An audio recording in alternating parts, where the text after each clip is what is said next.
Olá a todos, sejam bem-vindos a esta nova aula de Literatura e Cultura Portuguesa do século XX e do século XXI. Durante esta aula, durante esta semana, durante as próximas semanas, o que nós vamos fazer é abordar o movimento modernista, que é o movimento mais importante que nós vamos ver no percurso da nossa matéria. Este movimento teve três etapas, que é importante não confundir com nomes de outros movimentos literários. O modernismo teve justamente três etapas que se chamaram Orfismo, Presencismo e Neorrealismo português. O Orfismo foi uma etapa que durou, na verdade, bastante pouco, durou menos de um ano.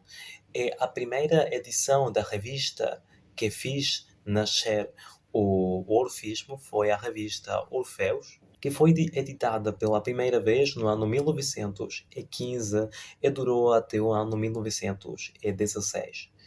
Esta revista, ou a edição desta revista, durou tão pouco pela morte do seu editor e da pessoa que financiava esta revista. Entre os artistas que foram parte deste movimento, mas particularmente desta etapa do movimento, nós temos nomes como, por exemplo, o nome de Fernando Pessoa, artista importantíssimo que nós vamos abordar durante as próximas semanas.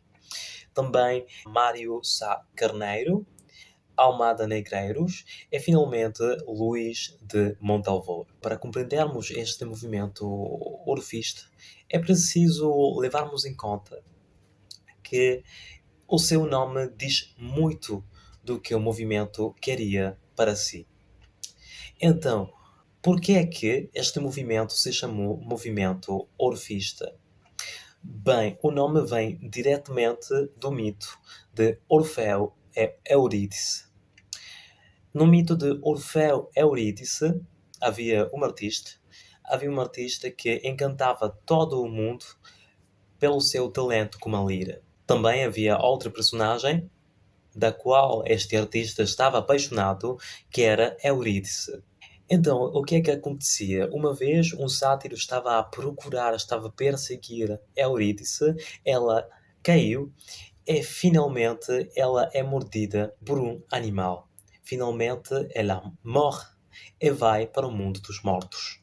Neste mundo dos mortos, Orfeu fala com Hades, que era o deus dos mortos. O Hades diz ao Orfeu: sim, perfeito, tu podes levar Eurídice do mundo dos mortos ao mundo dos vivos, toda vez que não olhes em nenhum momento para ela. Esta foi a condição, evidentemente, o Orfeu aceitou esta condição. Mas o que aconteceu foi que Orfeu não teve a possibilidade de cumprir essa promessa. E quando ela gira para olhar Eurídice, ela fica convertida em pedra.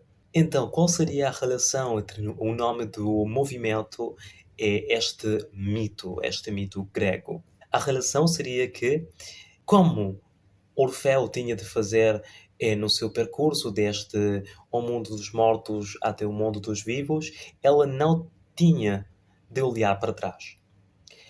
Esse era o objetivo do orfismo. E não queria repetir as tendências que já eram parte do passado. O orfismo o que queria era ser parte das vanguardas europeias e que não somente o povo português fosse capaz de compreender as poesias orfistas, mas que seja um movimento literário dedicado ao cosmopolitismo, que não somente a Europa pudesse compreender os artistas orfistas, mas todo o mundo. Por isso também podemos dizer que este orfismo foi um movimento universalista. Mas por que é que estes autores não queriam olhar para trás? Porque é que eles tinham essa perspectiva tão futurista? Porque, na verdade, no início do século XX estavam a acontecer muitíssimas coisas. Entre elas, por exemplo, é a mudança da monarquia à República Portuguesa, à primeira República Portuguesa. Nós podemos ver que a queda de uma monarquia é um movimento, é um facto histórico muito importante. Ao mesmo tempo, estavam a ter lugar muitas revoluções culturais e tecnológicas. Agora, as telecomunicações estavam um bocado mais desenvolvidas. O cinema era uma arte incipiente que estava a aparecer. Muitos países da Europa estavam a implantar vanguardas artísticas, não somente desde o plano poético, mas também desde outros tipos de planos artísticos. E também podemos dizer que foi a Belle Époque, mas foi a Belle Époque para as classes dominantes daquela época. Os proletários estavam a lutar por um melhoramento das suas condições de trabalho. Quais foram as características do orfismo? Bem, nós podemos dizer que o orfismo teve muitas características porque cada um dos autores tinha características muito profusas, mas em geral podemos dizer que havia uma certa preocupação, um certo desassossego, é uma angústia que tinha de ser universal.